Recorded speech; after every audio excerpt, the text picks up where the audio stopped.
मंच को भरोसा दिलाते हुए कहा कि किसी भी राज्य के साथ भेदभाव नहीं होगा, सभी राज्यों की संसद में बराबर की भागीदारी होगी, छोटे बड़े सभी राज्यों के साथ एक समान बर्ताव होगा। साथ ही पीएम नरेंद्र मोदी ने कहा कि महिला आरक्षण बिल को राजनीति की तराजू से ना तौला जाए, क्योंकि विकसित भारत बनाने में नारी शक्ति की भागीदारी को स्वीकार करने का मौका है और देश और महिलाओं आज संसद के निर्णय से ज्यादा नीयत को देखना है। पहले आपको सुनाते हैं कि अखिलेश और कांग्रेस ने क्या सवाल उठाए, फिर बताएंगे कि प्रधानमंत्री नरेंद्र मोदी ने कैसे जवाब दिया। इस महिला आरक्षण को आप परिसीमन के साथ मत जोड़ो, महिला आरक्षण लाओ। वर्तमान में जो हमारी ताकत है 543, उसी पे आप लागू करो, हम पूरा आपका समर्थन करेंगे। 2029 में लाना चाहते हो, कृपया लाइए। ये आपका महिला आरक्षण लाने का बिल नहीं है, ये देश को बैकडोर के द्वारा परिसीमन करने का ये बिल है। ये आपकी मंशा है, महिला आरक्षण बिल नहीं है, ये हम परिसीमन की आपकी ये मंशा है। उस पे आप महिला आरक्षण का आपने एक लेबल लगा दिया है। आप जो ये बिल में आप जो ये संख्या लाए हो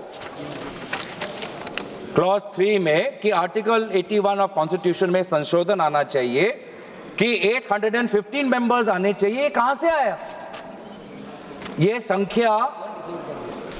संख्या किसने निर्धारित किया?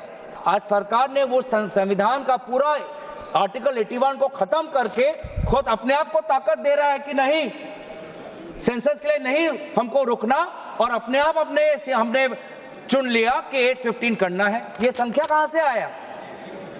नागपुर से आया। कि जल्दीबाजी क्यों है? आखिरकार महिला आरक्षण के नाम पर जल्दीबाजी क्यों है भाजपा के अंदर? सच तो यह है कि भाजपा जनगणना को टालना चाहती है। भारतीय जनता पार्टी की सरकार चली है, हेरा फेरी हम लोग पकड़ लिए, भाजपा की कलई खुल गई और उसके समर्थक और वोटरों का अकाल पड़ने लगा तब भाजपा निराशा के इस दौर में उभरने के लिए बिल लेकर के आ रही है। ये भारतीय जनता पार्टी का जो वोट कम हो रहा है, असली लक्ष्य अध्यक्ष महोदय वोट है, सत्ता में रहना है। कहीं कोई ऐसा षड्यंत्र तो नहीं है जो हम महिला आरक्षण के बहाने उस षड्यंत्र को छिपा करके आगे बढ़ रहे हों। क्योंकि उत्तर प्रदेश में 120 सीटें तो लोकसभा की होने जा रही हैं और विधानसभा की सीटें तो अगर 600 हो रही हैं, अगर 600 हो रही हैं तो कहीं ऐसा तो नहीं अध्यक्ष महोदय उसमें भी कोई साजिश षड्यंत्र हो? जो आज विरोध करेंगे उसको लंबे समय तक कीमत चुकानी पड़ेगी, लंबे समय तक कीमत चुकानी पड़ेगी। और इसलिए राजनीतिक समझदारी भी इसी में है कि हम ग्रासरूट लेवल पर महिलाओं की जो पॉलिटिकल लीडरशिप खड़ी हुई है उसको आपने अब कंसीडर करना पड़ेगा। यहां मैंने सुना हमारे मुलायम सिंह जी थे, तब से एक विषय चला रहे हैं, उनके परिवार वाले भी चला रहे हैं। आप देश की बहनों पर भरोसा करो ना, उनकी समझदारी पर भरोसा करो। एक बार 33% बहनों को यहां आने दो, आकर के उनको निर्णय करने दो, किसको देना है किसको नहीं देना है, इस वर्ग को देना उस वर्ग को देना, करेंगे वो निर्णय। हम उनके सामर्थ्य पर आशंका क्यों करते भाई? एक बार आने तो दो, उनको आने तो दो। जब आएंगे तो 34 पे और दूसरा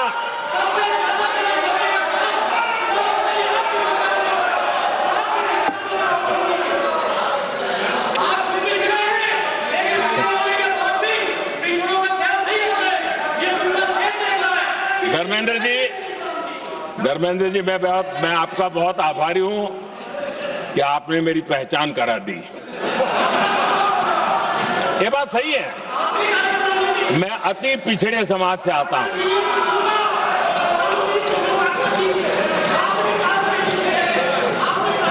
धर्मेंद्र जी, मैं आपका बहुत आभारी हूं और अखिलेश जी मेरे मित्र हैं तो कभी कभी मदद कर देते हैं। चाहे दक्षिण हो, उत्तर हो, पूर्व हो, पश्चिम हो, छोटे राज्य हो, बड़े राज्य हो, मैं आज एक जिम्मेवारी से कहना चाहता हूं कि निर्णय प्रक्रिया किसी के साथ भी भेदभाव नहीं करेगी। ये निर्णय प्रक्रिया किसी के साथ अन्याय नहीं करेगी।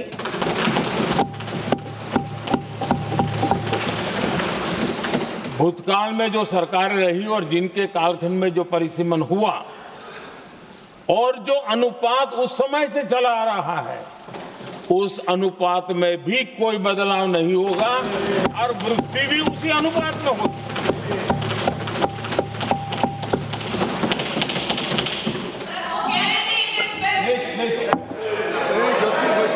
अगर गारंटी शब्द चाहिए तो मैं गारंटी शब्द उपयोग करता हूं। वादा की बात करते हो तो मैं वादा शब्द उपयोग करता हूं। क्या कहा प्रधानमंत्री नरेंद्र मोदी ने वो आपने सुन लिया, लेकिन उससे पहले विपक्षी दल जो थे वो लगातार इस बिल पर सवाल उठा रहे थे। परिसीमन को लेकर सवाल उठाए गए, चाहे वो गौरव गोगोई हो, चाहे फिर वो अखिलेश यादव ही क्यों ना हो। लेकिन महिला आरक्षण बिल का सीधे तौर पर विरोध ना करते हुए उसके विरोध में कई सारे दूसरे विकल्प जो हैं वो विपक्षी पार्टियों ने तलाश लिए। सवाल ये कि कल जब शाम 4 बजे बाकी के 3 विधेयकों पर वोटिंग होगी वहां क्या होने जा रहा है, लेकिन अभी क्या विरोध है इस पर जरा बात करने की कोशिश करते हैं। 2 बेहद खास मेहमान हमारे साथ जुड़ गए। अनिला सिंह हमारे साथ जुड़ गई है, भारतीय जनता पार्टी की प्रवक्ता है। हमारे साथ अशोक यादव जी जुड़ गए जो कि प्रवक्ता है समाजवादी पार्टी के। मैं अशोक यादव जी शुरुआत आप ही से करता हूं। अखिलेश यादव कह रहे हैं जल्दबाजी क्यों, जनगणना को टालना चाहती है सरकार, जनाधार बीजेपी का घट रहा है तो महिला आरक्षण बिल लेकर आ गए, जातिगत जनगणना हो जाए, कास्ट सेंसस हो जाए, फिर उसके बाद ये बिल लागू किया जाए। ये जो सारी बातें कही गई है, जो सारे विरोध दर्ज कराए गए, इसका आधार क्या है सर? ये विरोध क्यों? देखिए, जो बात अनुराग जी, जो बात अखिलेश यादव जी कर रहे हैं वही बात तो सरकार ने कहा था 2023 में जब ये बिल पार्लियामेंट से पास हुआ था, तो हमारी पार्टी ने भी उस बिल के समर्थन में वोट दिया था। और न सिर्फ हमारी पार्टी, पूरा विपक्ष महिला आरक्षण बिल के समर्थन में, नारी शक्ति बंधन के समर्थन में वोट दिया था। तब तो कोई विरोध नहीं था। आज विरोध क्यों हो रहा है? इसके पीछे सिर्फ एक कारण है कि बाईपास यादव जी 2023 में जब सरकार लेकर आई थी तब तो आप ये भी कह रहे थे कि 2024 के इलेक्शन में क्यों नहीं लागू किया। तब आप सरकार की मंशा पर सवाल उठा रहे थे, तब आप कह रहे थे कि इसको लागू कीजिए 2024 के इलेक्शन से पहले, लेकिन आज आपको जल्दबाजी दिख रही है। देखिए अनुराग जी, इतना बड़ा विधेयक है और इसको जब तक आपके पास सटीक आंकड़े नहीं हो सकते तब तक इसकी महिलाओं के साथ न्याय नहीं हो सकता। आप 16 साल पुराना आंकड़ा है जनगणना का। आज आप देश की जनता को समझाइए अशोक भाई कि ये महिलाओं का अगर आंकड़ा आ जाए, जातिगत जनगणना का आंकड़ा आ जाए और सेंसस का आंकड़ा आ जाए और महिला आरक्षण बिल लागू हो, ये दोनों रेलेवेंट कैसे हैं, जरा ये समझाइए आज। बिल्कुल, देखिए, जब तक आपको कोई भी पॉलिसी बनानी है, कोई भी नियम कानून लागू करना है, तो उसके लिए क्या जरूरी होता है? जो डेटा की जरूरत होती है वो भी ताजा तरीन डेटा, जो लेटेस्ट डेटा, तो नियत जरूरी होती है, 20 साल 16 साल पुराना डेटा। आपकी नियत नहीं दिख रही है ना ये लागू करने की, नियत जरूरी होती है। बताइए डेटा कैसे? तो आपने मुझे मान लीजिए 140 करोड़ की आबादी में 50% महिलाओं की आबादी है, मान लीजिए, फर्ज कीजिए नए सेंसस में आ जाए, कास्ट सेंसस भी आ जाए, वो महिला आरक्षण बिल पर कैसे इन्फ्लुएंस करेगा? मुझे तो आप ये समझाइए। मैं कह रहा हूं डेटा सब आ गए। डेटा कहां गया अनुराग जी? अरे मैं कह रहा हूं आ गए, मान लीजिए, फर्ज कीजिए, थोड़ा मैथ्स के स्टूडेंट बन जाइए। अरे मैं कह रहा हूं आ गया, लेकिन वो कैसे रेलिवेंट, कैसे? आज देश की जनता को यह समझना जरूरी है। आपका विरोध का आधार क्या, यह समझना जरूरी है सर। देखिए, विरोध का आधार सिर्फ 2-3 आधार है। पहला विरोध का आधार है कि हमारे पास सटीक आंकड़े नहीं है, 16 साल पुराने आंकड़े हैं। मैं बता रहा हूं पॉइंट वाइज विरोध अपना। दूसरा विरोध है कि हमारे जो पिछड़े, दलित और माइनॉरिटी की महिलाएं हैं उनको अलग से आरक्षण दिया जाए। तीसरा विरोध है कि जल्दबाजी क्यों, क्योंकि सरकार को चुनावी लाभ लेना है। चौथा विरोध है क्योंकि ये सरकार महिलाओं को धोखा देने के लिए ये कुछ जो अपना जो प्रक्रिया को बाईपास करके इस कानून को ला रही है। महिलाओं अशोक को यादव धोखा जी, इसलिए दिया जा रहा अशोक है। यादव जी, अनुराग जी, अशोक बस यादव जी, 10 सेकंड। आप राजनीतिक आरोप लगा रहे हैं ना, मेरे पास वक्त लिमिटेड है ना सर। आपकी राजनीतिक आरोपों का प्रधानमंत्री नरेंद्र मोदी ये कह चुके हैं संसद में, वो गारंटी देते हैं किसी के साथ भेदभाव नहीं होगा, ना राज्यों का रिप्रेजेंटेशन कम होगा और ना महिलाओं का रिप्रेजेंटेशन कम होगा। दूसरी चीज सर, 33% महिलाओं में आपको क्यों वर्गवार ही सबको डिवाइड करना है? भाई 33% महिलाओं की हिस्सेदारी पहले होने तो दीजिए, फिर तो वर्गों की बात कीजिएगा।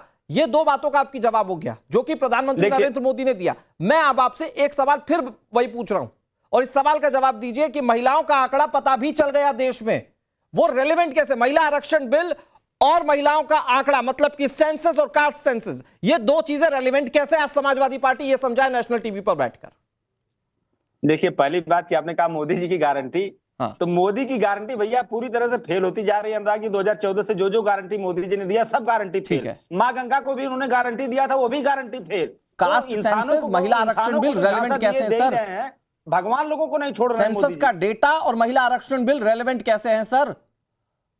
बिल्कुल रेलिवेंसी इसकी है। वही बताइए आप ना ये सर। बताइए 2016 के आंकड़े का क्या रेलिवेंसी है महिला आरक्षण में, जरा मैं बताइए। कह रहा हूं सर सर सर अरे अनुराग जी, सुनिए सुनिए ना, जो आप जिस परिसीमन की बात कर रहे हैं, मैं तो अभी पहला सवाल आपसे पूछा, आप जिस परिसीमन की बात कर रहे हैं वो भौगोलिक आधार पर होता है, उसमें जाति जनगणना की या जनगणना की जरूरत है, इसकी जानकारी मुझे नहीं है। पहली बात तो ये। दूसरी चीज ये कि महिलाओं के लिए, महिलाओं के प्रति आरक्षण लागू हो, उसमें सेंसस की जरूरत क्या है? उसको आप जातीय आधार पर क्यों बांटना चाह रहे हैं? मैं तो ये जानना चाह रहा हूं। 10 सेकंड और आपके पास, फिर अनिला जी जवाब दें। बिल्कुल बिल्कुल। हाँ। अनुराग जी देखिए, सेंसस और वो भी करंट का सेंसस इसलिए जरूरी है क्योंकि जब तक हमारे पास सटीक आंकड़े नहीं होंगे कि इस देश में कितनी महिलाएं हैं, किस वर्ग, किस भौगोलिक क्षेत्र में कितनी महिलाएं हैं और टोटल महिलाओं की संख्या कितनी है, तब तक उनका हम सटीक जो आरक्षण नहीं दे सकते। और जब हमें सटीक जानकारी मिल जाएगी, आज की जानकारी 2026 के सेंसस की जानकारी मिल जाएगी, तब उसके आधार पर आप ये कह रहे हैं, महिला आरक्षण को अशोक जी आप ये कह रहे हैं, आप ये कह रहे हैं कि अब तक जो पिछड़ों को, दलितों को, ओबीसी वर्ग को जो आरक्षण मिलता आया, क्योंकि उसमें भी तो सेंसस 2011 का ही है ना, तो आप कह रहे हैं कि अभी तक उन लोगों को आरक्षण में सटीक लाभ नहीं मिल पाया, आप ये कहना चाह रहे हैं? बिल्कुल अनिला जी, बिल्कुल बिल्कुल, आप वो रेलेवेंसी समझ पाएंगे? मैं अभी भी नहीं समझ पाया, टू बी ट्रू, कि भाई अगर इनको सेंसस का डेटा पता चल जाए, कास्ट सेंसस का डेटा पता चल जाए, उससे महिला आरक्षण बिल का क्या लेना देना है? परिसीमन तो भौगोलिक आधार पर होता है। मेरी सभी को राम राम। हाँ मैम प्लीज जी, मेरी सभी को राम राम। और देखिए, ऐसा है कि ये जो महिला आरक्षण बिल है, या मैं कहूं कि महिला आरक्षण जो है वो बलि का बकरा बनाया जा रहा है विपक्ष के द्वारा। ठीक है, बात यहाँ पर ये महिलाओं के सशक्तिकरण की कर रहे हैं, महिलाओं के आरक्षण की बात कर रहे हैं, पर ये दूसरी तरफ बहस करते हैं कि नहीं, डिलिमिटेशन कैसे करा रहे हो आप? 2011 के सेंसस के आधार पर कैसे करा रहे हो आप? ये कैसे करा रहे हो? अगर आप कॉन्स्टिट्यूएंसीज बनाओगे तो आप अपने अनुसार बना दोगे? आप तो हमें हरा दोगे। आपने तो आसाम में भी ऐसे किया था, आपने पश्चिमी बंगाल में भी ऐसे किया था। तो यहां पर इनको महिलाओं की चिंता नहीं है। और इनको कौन समझाए भैया, कौन समझाए? जब आप पावर में थे, आप सत्ता में थे, आपसे मेरा मतलब है विपक्ष, चाहे वो समाजवादी पार्टी हो, चाहे वो कांग्रेस हो, ठीक है, आप लोगों ने भी तो डिलिमिटेशन कराया, फिर भी हार गए। आपको लगता है कि डिलिमिटेशन कराकर कॉन्स्टिट्यूशंस को भौगोलिक परिस्थितियों के हिसाब से होता है? आपके जीत की क्या कभी देश में डिलिमिटेशन, अनिला जी, क्या कभी देश में डिलिमिटेशन ये देखकर हुआ है कि ये महिला है तो इनको अलग अलग कर दो, या ये पर्टिकुलर जाति धर्म के इनको अलग अलग कर दो? क्या कभी ऐसे होता है क्या डिलिमिटेशन? डिलिमिटेशन तो भौगोलिक हिसाब से होता है, जितना बड़ा क्षेत्र उसमें से कितना कटना है, उसमें वोटर थोड़ी देख के कभी डिलिमिटेशन होता है। अनुराग जी, आपने कितनी अच्छी बात कही। अब ये बात ये लोग समझने को तैयार नहीं है। और क्यों नहीं? ऐसा नहीं कि समझ में नहीं आ रहा है, ये नहीं चाहते हैं कि महिलाओं को आरक्षण मिले, क्योंकि ये जानते हैं कि महिलाएं जो हैं मजबूती से नरेंद्र मोदी जी के साथ खड़ी हुई हैं, और उत्तर प्रदेश में योगी जी के साथ खड़ी हुई हैं। जितनी जल्दी महिला आरक्षण लागू होगा, उतनी ही ज्यादा महिलाएं और एकजुट हो जाएंगी भारतीय जनता पार्टी के साथ। चिंता इनको ये है, महिलाओं की बिल्कुल चिंता नहीं है। मैं इनसे पूछना चाहती हूं कि आज मैंने देखा अखिलेश यादव जी की चर्चा देखी, हाँ, धर्मेंद्र यादव जी की चर्चा देखी। आप बात कर रहे हो कि अल्पसंख्यक महिलाएं यानी मुस्लिम महिलाएं, इन्होंने बहुत कैटेगोरिकली बोला अल्पसंख्यक मतलब मुस्लिम महिलाएं, यानी कि उसमें ना तो सिख आते हैं, ना जैन आते हैं, ना बौद्ध महिलाएं आदि कोई नहीं आता। इनके लिए अल्पसंख्यक महिलाएं मतलब मुस्लिम महिलाएं। अरे भाई, आपको किसी ने रोका था? आप तो अपने टिकट्स जो मुसलमानों को देते हो 20% भी नहीं देते हो। तकरीबन 20% मुसलमान है ना हमारे प्रदेश में। अर्थ का अनर्थ महिलाओं की तो बात ही छोड़िए। ठीक है, हाँ, ओके, अशोक अनिला जी, वो यादव आपकी जी, बात को आप जवाब लोगों दे रहे की हैं। सच्चाई सबको पता ओके, है। लेकिन अशोक भाई वो सीधे तौर पर कह रहे हैं आप केवल बगले झांक रहे हैं, आपकी मंशा नहीं है महिलाओं को आरक्षण देने की। ये अनिला जी अनुराग बैठकर जी। यहाँ पर सीधे कह रही है और बीजेपी भी खुलकर कह रही है। प्लीज देखिए अनुराग जी, अभी अनिला बहन जी ने कहा कि मुस्लिम महिलाओं के लिए आरक्षण की बात की जा रही है। नहीं भाई, हमारे सांसद मान धर्मेंद्र यादव जी ने कहा पिछड़े समाज, दलित समाज, मुसलमान समाज की महिलाओं को आरक्षण। आपने पिछड़े दलित को खा गई आप भाई, नौकरियों में तो खा ही रही हैं आप लोग, यहाँ भी खा जाएंगे पिछड़े दलितों को। ऐसा मत करिए बहन जी। और दूसरी बात आपने कहा कि सेंसस लिमिटेशन के डिलिमिटेशन के लिए सेंसस की क्या जरूरत है? भैया अनुराग जी, लड्डू आपने खाया ना, लड्डू, तो लड्डू के लिए बिना चीनी का लड्डू नहीं बनता है। लड्डू बनाने के लिए बूंदी भी चाहिए, चीनी भी चाहिए, शुद्ध भाषा में। और अगर संवैधानिक भाषा में मैं आपको बताऊं, जो कि आप पूछना चाह रहे हैं, तो आप अपना मोबाइल खोलिए, गूगल करिए, इसमें लिखा हुआ भारत में डिलिमिटेशन के लिए जनगणना अति अनिवार्य है। डिलिमिटेशन के लिए जनगणना अति अनिवार्य है, क्योंकि संविधान के अनुच्छेद 182 संविधान के अनुच्छेद 82 के अनुसार हर जनगणना के बाद निर्वाचन क्षेत्रों का निर्धारण जनसंख्या के आधार पर होता है। ये बात तो संवैधानिक बात है ना। आप हमसे कह रहे हैं वही तो कह रहा हूं, डिलिमिटेशन के लिए सेंसस की जरूरत नहीं है। मैंने अशोक भाई, आप एक बार फिर से ट्विटर पर भी एक सारी क्लिप्स जाते हैं, एक बार फिर से सुनिएगा। मैंने बार बार पूछा, महिलाओं के लिए जो आरक्षण बिल लागू हो रहा है, महिलाओं को जो उनका सम्मान या अधिकार मिल रहा है, उसमें आप लोगों को कास्ट सेंसस की जरूरत क्यों? दूसरी चीज ये जो आप कह रहे हैं कि भाई 33% आरक्षण मिले तो उसमें वर्गवार बांट दिया जाए, पहले 33% महिलाओं को आने तो दीजिए साहब सदन में।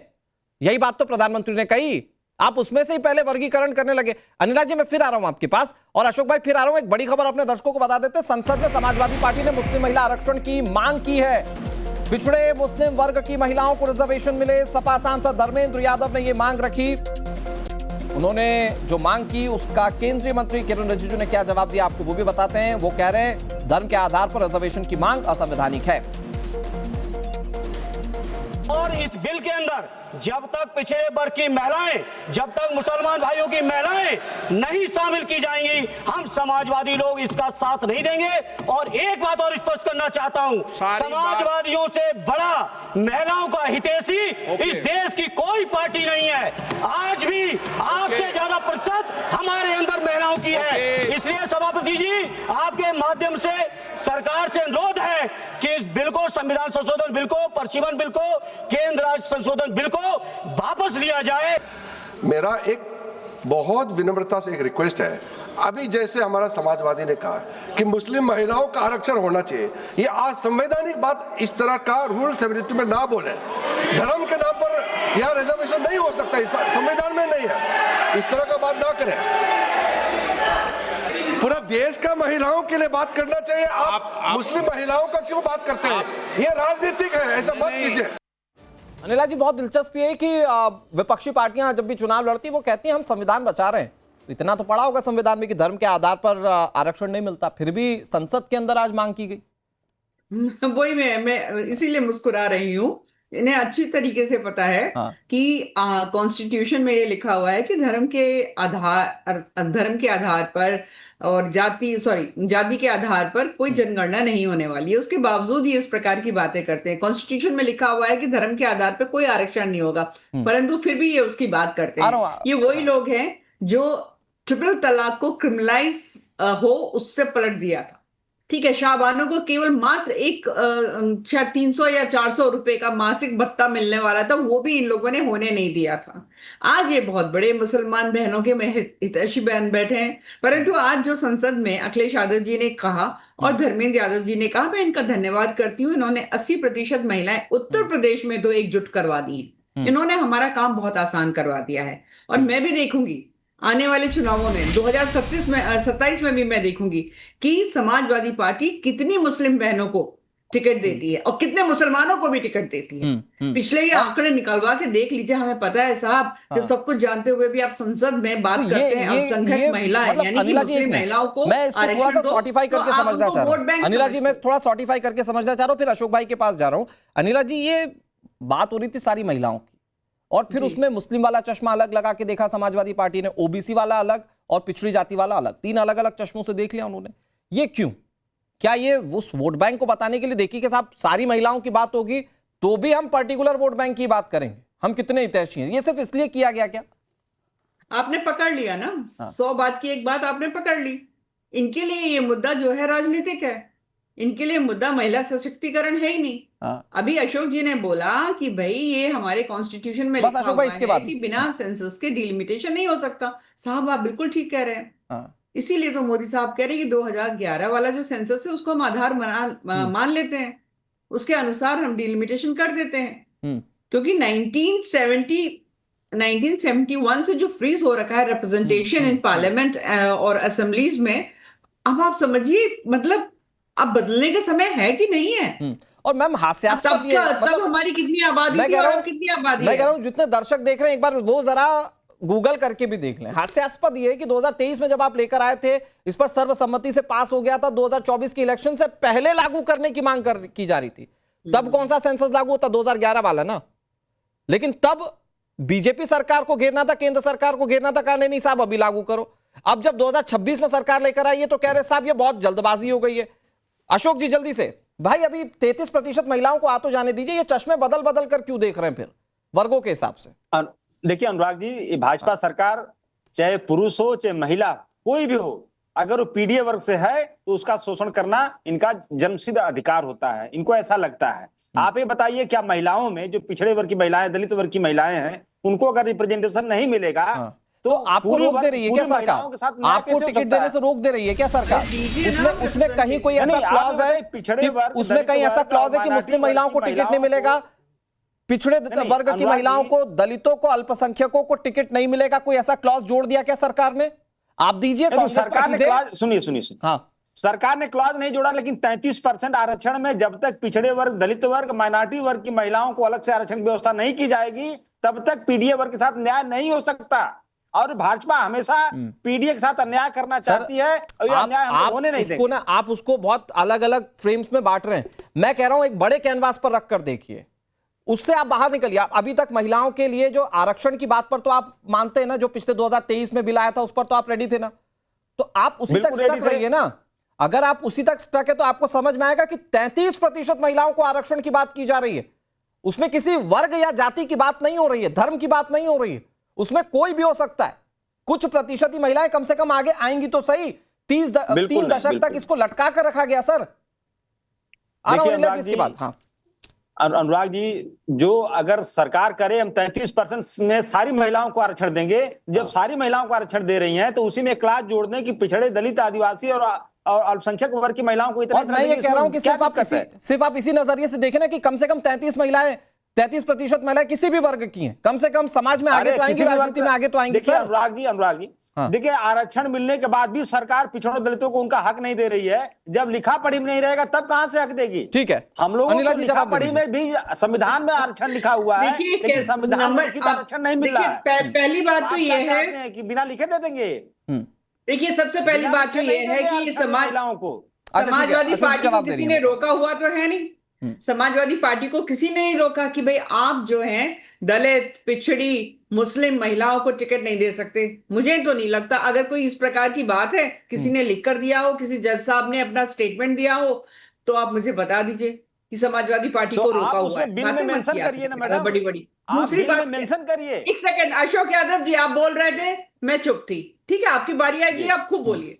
आप लोगों की बात जो ना हजम नहीं हो पा रही है, इसलिए आप चाहे कुछ भी कहते रहे, कुछ सिद्ध नहीं होगा। तो सुन लीजिए अशोक यादव जी, आज मैं नहीं, अरे होल्ड ऑन, बहस मत करे, क्यों छीछा लेदत कर रहे हैं? मैं एक महिला होने के नाते भी मैं बड़ी शालीनता से बात कर रही हूँ। अच्छा नहीं लगता हर बार आपका सम्मान है, महिलाओं का सम्मान हम लोग करते हैं। नहीं करिए ना, अच्छी बात है, करना चाहिए महिलाओं का सम्मान। आज मैं सुन रही थी आपके नेता को, ठीक है, उनके पीछे उनकी धर्मपत्नी बैठी हुई थी, श्रीमती डिंपल यादव जी। बहुत सम्मान करती हूँ, बहुत ही सौम्य महिला है। उनके पीछे जो है कोई भी अल्पसंख्यक सांसद, महिला सांसद क्यों नहीं बैठी? इकरा को क्यों नहीं बैठाया आपने? आप लोग एक परिवारवाद की संकुचित सोच वाली एक पार्टी है जो केवल और केवल महिलाओं अमित को शाह के एक बेटे राजनीतिक जैसा टूल क्या की है? तरह इस्तेमाल करना चाहते अमित शाह जी हैं। के आप बेटे लोग जैसा बात क्या करते है? हैं अल्पसंख्यक महिलाओं की IPL के प्लेयर और रहे पीछे हैं। बैठाते हैं अपनी धर्मपत्नी IPL के को। प्लेयर रहे हैं आपको जैसा। कोई अल्पसंख्यक क्रिकेट के बहुत बड़े धुरंधर महिला रहे हैं सांसद जैसा। नहीं दिखाई दे रही है। वहां पे आप नहीं बात जातिवाद करते दिखता हैं, आपको। आप सारा बात जातिवाद करते हैं हमारे यहाँ विकास दिखता की, है। आप बात करते हैं, आप बात करते हैं कि पिछड़ी जातियों में भी केवल पत्नी ही दिखाई देती है। देखिए ऐसा है, ये सब चीजें आपको नहीं पता चलने नहीं है वाली क्या? हैं। आप लोग सोचते आपको हो नहीं कि पता वोटर है? जो है, 37 वोटर जो हमारे है, हैं, अब जो 20 आप लोग पिछड़े कहोगे हैं, वो 8 मान दलित हैं। जाएगा। सबके आपको हाथ में जानकारी रखनी स्मार्टफोन चाहिए है, बहन जी। सबका ओके, चिट्ठा 37 सबको सांसद पता में है। 20 अशोक यादव जी, पिछड़े, 7 अशोक यादव जी। और 8 दलित। अशोक यादव जी। जी, मैं अनिला जी की बात में ये भी जोड़ देता हूं कि आप लोग जब ये पूछते हैं, मतलब विपक्षी पूछ रहे थे ना कि बीजेपी बताए कि कितनी महिला मुख्यमंत्री, चलिए ठीक है, विपक्ष बताएगा कितनी महिला मुख्यमंत्री हैं, या समाजवादी पार्टी बता सकती कितनी महिला मुख्यमंत्री उन्होंने अपने रिजीम में बना दी है? देखिए ऐसा अनुराग जी, हाँ। अनुराग जी, हमारी पार्टी एक उत्तर प्रदेश में सिर्फ सरकार में रही है, लेकिन मैं दावे के साथ कह रहा हूं हमारे 37 सांसद है ना, 37 सांसदों में जितना रिप्रेजेंटेशन महिलाओं का हमारे दल में है, भाजपा का नहीं है। आप कैलकुलेशन करके देख लीजिए, इस बात की गारंटी मैं ले रहा हूं। 37 सांसदों में 20 सांसद हमारे पिछड़े वर्ग से आते हैं, 8 सांसद दलित वर्ग से आते हैं, और महिलाओं का जहां तक संख्या है 5 महिलाएं हमारे पास सांसद हैं। आप बताइए भाजपा क्या उतना परसेंटेज में दे रही है? परसेंटेज भाजपा का, अगर टोटल सांसदों का परसेंटेज महिलाओं से कैलकुलेट किया जाए तो हमसे कम इनका परसेंटेज आ रहा है। और अपना बताइए ना सर, महिलाओं ठीक की है, बात करती हैं। अपना बताइए, मैं तो कह रहा हूं कि अपना बता दीजिए एक बार, कितनी सांसद है आपकी, अगर आप डेटा वाइज बता दे और कंपैरिजन अगर बीजेपी के साथ रख दे तो मैं तो बड़ा गदगद हो जाऊंगा कि चलिए बहुत, अब वो आला दर्जे का। मैंने अनुराग जी, आप एंकर हैं, आप गूगल करिए कि भाजपा की महिलाओं का परसेंटेज, समाजवादी पार्टी, सुनिए भाजपा की महिलाओं का मैंने नंबर बता दिया आपको, 37 सांसद, 20 पिछड़े, 8 दलित, 5 महिलाएं। आप उसको कैलकुलेट करिए, भाजपा का कैलकुलेट करिए, देखिए किसका संख्या ज्यादा आ रही है। आप कैलकुलेट कर लीजिए, मेरा निवेदन है, कैलकुलेट करके बता दीजिए, दूध का दूध पानी पानी हो जाए। वो अनिला जी बता देंगे, क्योंकि प्रवक्ता तो दरअसल वो हैं। लेकिन फिर मेरा सवाल वही है कि जब आप पूछते ना कि कौन महिला मुख्यमंत्री बता दीजिए बीजेपी से कितनी है, तो वो सवाल तो आपसे भी खैर पूछा जाता है। मैं आ रहा हूं आपके पास एक बार फिर से, और अनिला जी मैं फिर आपके पास आऊं, लेकिन धर्मेंद्र यादव ने जैसे ही मुस्लिम महिला रिजर्वेशन का मुद्दा उठाया तभी सरकार की तरफ से जवाब आ गया। संसद में माहौल थोड़ी देर के लिए गर्मा गया। इस दौरान गृह मंत्री अमित शाह और समाजवादी पार्टी के अध्यक्ष अखिलेश यादव के बीच बहस देखने को मिली। वो पूरा सीक्वेंस क्या है जरा आप देखिए। जल्दीबाजी क्यों है आपको जल्दीबाजी क्यों है? महिला विधेयक के पक्ष में हम, आप जनगणना क्यों नहीं कराना चाहते? ये अध्यक्ष महोदय, आप सेंसस ये इसलिए नहीं करना चाहते हैं कि जैसे ही जनगणना होगी हम सब लोग जाति गणना मांगेंगे, जाति गणना होगी तो हम आरक्षण मांगेंगे, इसीलिए आप लोग धोखा दे करके आना चाहते हैं। आपको भी पर्याप्त मौका देंगे, सबको पर्याप्त मौका देंगे। माननीय अध्यक्ष जी, अखिलेश जी ने बोला, उसका जवाब दे रहे हो तो हाँ उसी पे जा रहे हैं, उसी पे बोल रहे हैं हाँ। माननीय अध्यक्ष जी, सदन की कार्यवाही को पूरा देश देख रहा है। कुछ स्टेटमेंट ऐसे किए गए जो जनता में चिंता पैदा कर सकते हैं। अखिलेश जी ने कहा जनगणना क्यों नहीं हो रही है। मैं पूरे सदन के माध्यम से देश की जनता को बताना चाहता हूं, जनगणना का काम शुरू हो चुका है, जारी। 2, उन्होंने कहा कि हम जाति जनगणना का मांग करेंगे। मान्यवर, मैं आपके माध्यम से सदन को बताना चाहता हूं कि सरकार ने जाति की जनगणना करने का निर्णय ले चुकी है और आप बैठिए बता दो। अरे बैठिए भाई, बैठिए। और जाति के साथ ही ये जनगणना हो रही है। माननीय सदस्य धर्मेंद्र यादव जी कह रहे हैं कि कॉलम नहीं है। उनको मालूम पड़ना चाहिए कि अभी घरों की गिनती हो रही है और घरों की कोई जाति नहीं होती है। समाजवादी पार्टी का चले तो घरों की भी जाति तय कर ले। भाई जातीय आधार पर कैसे संसद के अंदर बार पलटवार चल रहा था, अखिलेश यादव का जो सवाल था उस पर जवाब कैसे गृह मंत्री ने दिया वो सुन लिया। अब अशोक यादव जी मुस्कुरा रहे हैं, लेकिन अनिला जी जो बात छूटी थी पहले महिलाओं की रिप्रेजेंटेशन को लेकर, भाई जवाब दे दीजिए। वो कह रहे हैं बीजेपी बता दे उत्तर प्रदेश में महिलाओं का रिप्रेजेंटेशन, हालांकि मुझे आंकड़े पता है, मैं चाहता हूं आप थोड़ा सा रिप्रेजेंट कर दें। नहीं, मैं तो एक चीज जानती हूँ ना कि भाई आपके कितनी हैं? 5 हैं। 5 में जो अल्पसंख्यक महिलाएं कितनी है, कि कितनी मतलब अल्पसंख्यक जो आपकी सांसद हैं कितनी है, बता दो। मैंने तो आपको बता दिया कि हमारी केवल और केवल इकरा जो है, इकरा हसन, वो अल्पसंख्यक महिला सांसद इनकी पार्टी से है। बात ही इतनी बड़ी बड़ी कर रहे हैं। इसीलिए मैं कह रही हूं कि जब तथ्य आपके साथ नहीं होते हैं तो ज्यादा नहीं बोलना चाहिए। हर एक के हाथ में स्मार्टफोन है, खटाक से सारा डाटा निकाल देते हैं। एआई का जमाना है, कूप मंडूक मत रहिए। ये लोग सोचते हैं अभी भी पता नहीं 5 में 1 20% हुआ। 5 में 1 कैसे 20% 5 में 1 20% दिखा रहे हो आप? और टोटल कितना बैठ रहा है आपका? अगर जितने सांसद आपकी जीते उसमें 5 महिला मात्र जो है 12% भी नहीं है आपकी महिला सांसद। 20% हो रहा है। मैं इसमें जाना भी नहीं चाहती थी, मैं बिल्कुल जाना नहीं चाहती थी, पर क्योंकि आपने ये बात छेड़ दी, आपके नेता ने ये बात छेड़ दी, इसलिए मैंने कहा डिम्पल यादव जी की जगह अगर वहां पर इकरा बैठी होती तो मैं मान जाती कि अल्पसंख्यक महिलाओं के प्रति उनके मन में संवेदनशीलता है। महिलाओं को वोट बैंक बंद करिए अशोक जी। आप पकड़े गए, आप चिल्लाते रहिए मेरे बीच में बोल के, चिल्लाते रहिए। आपको पकड़ लिया, आपके नेता को पकड़ लिया, आप लोग का पर्दाफाश कर दिया। ठीक है, ओके। सच्चाई ये है। अनिला जी जो चीज नहीं बता रही मैं बता देता हूं आंकड़ों के लिहाज से। अशोक यादव जी जो आप कहना चाह रहे हैं, भाई हाँ आपके 5 सांसद हैं, महिला सांसद हैं 5, और उनके पास एक ही है, लेकिन स्मृति ईरानी, साध्वी निरंजन ज्योति सरीके जो नाम थे वो हार गए थे, और भी कई महिलाओं को टिकट दिया गया था। उनके अपना दल की भी नेता जो है वो अभी हैं कैबिनेट में। लेकिन उससे ज्यादा इंपॉर्टेंट अशोक यादव जी ये है कि उनकी मंशा है कि 33% महिलाओं को आरक्षण मिले। वो इस बात के लिए प्रतिबद्ध दिख रहे हैं कि महिलाओं की भागीदारी संसद के अंदर हो। और जिस तरह से हॉट टॉक हो रही थी, भाई अखिलेश यादव जो सवाल पूछ रहे थे जातीय आधार पर, जो सवाल आपका भी था उस पर तो गृह मंत्री ने जवाब दे दिया। आप लोगों का बस चले तो आप तो घरों के ऊपर भी जाति लगा दे कि ये यादव का घर है, वो ब्राह्मण का घर है, ये राजपूत का घर है।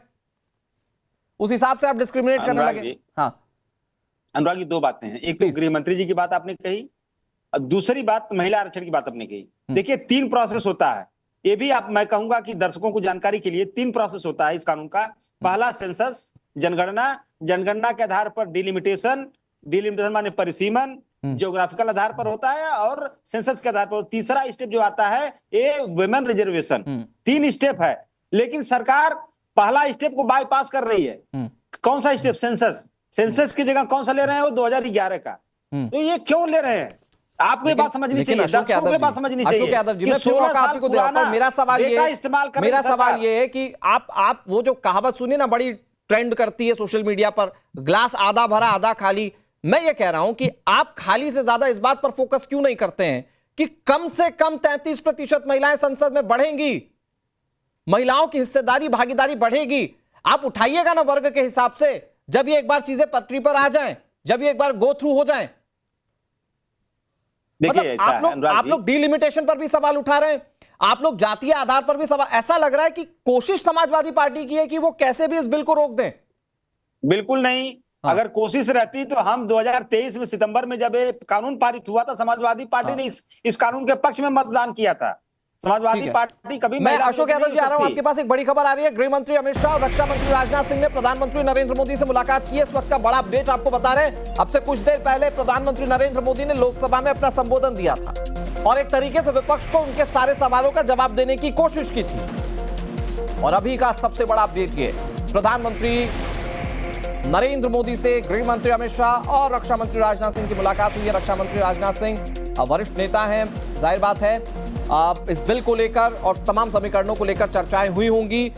कल 4 बजे इन तीनों बिलों पर वोटिंग होनी है।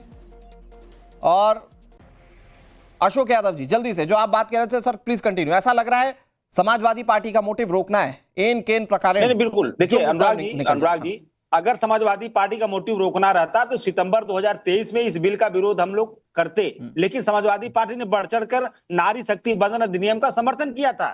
विरोध हमारा इस बिल का नहीं है, हमारा विरोध सिर्फ इस प्रोसीजर को लेकर के है, और दूसरा विरोध है हमारे जो पिछड़े दलित और आदिवासी और अच्छा, अल्पसंख्यक वर्ग की 2023 में महिलाओं आपने का पिछड़े इसमें दलित वाली बात लिखित में रखी थी चाहिए। क्या? 2023 में रखी थी, जी। मतलब मेरे जहन में तो नहीं है। 2023 में आपने रखी थी क्या पिछड़े दलित वाली बात, जब ये बिल पास उस हुआ था? समय भी हम लोग मांग कर रहे थे अनुराग जी, अच्छा। मांग हम लोग उस समय भी किए थे कि इसमें पिछड़ा दलित आदिवासी अल्पसंख्यक वर्ग की महिलाओं का भी रिप्रेजेंटेशन होना चाहिए। सरकार ने कहा जब लागू करेंगे तो बात करेंगे, लेकिन ठीक है। अब सरकार उसपे देखिए, एक तो सेंसस पे सरकार भाग रही है, ठीक है। दूसरा जो सरकार ने बात किया था उससे भी ठीक है। भाग रही है। अनिला जी 20 सेकंड। वो कह रहे हैं सरकार भाग रही है, जिन चीजों पर तकनीकी बिंदुओं पर बात होनी चाहिए।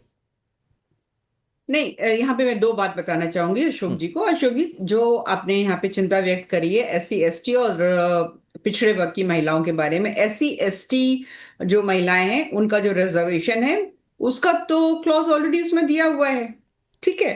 जहां तक बात है पिछड़े वर्ग की महिलाओं के रिजर्वेशन के विषय में, मैं ये कहती हूँ कि ठीक है, आपकी चिंता या मेरी चिंता, कोई भी राजनीतिक दल है वो चिंता करेगा, पिछड़े वर्ग की महिलाओं का भी रिप्रेजेंटेशन होना चाहिए। जैसे अभी 2.5 साल के बाद हम फिर बैठ रहे हैं, सितंबर 23 के बाद फिर बैठ रहे हैं, हो सकता है साल, 1.5 साल, 2 साल के बाद हम फिर बैठ जाए। आज नरेंद्र मोदी जी ये बात, यही तो बात कह रहे हैं कि भाई अगर पूरा प्रोसेस हम करने बैठ जाते हैं तो फिर 2029 के पार जाएगा।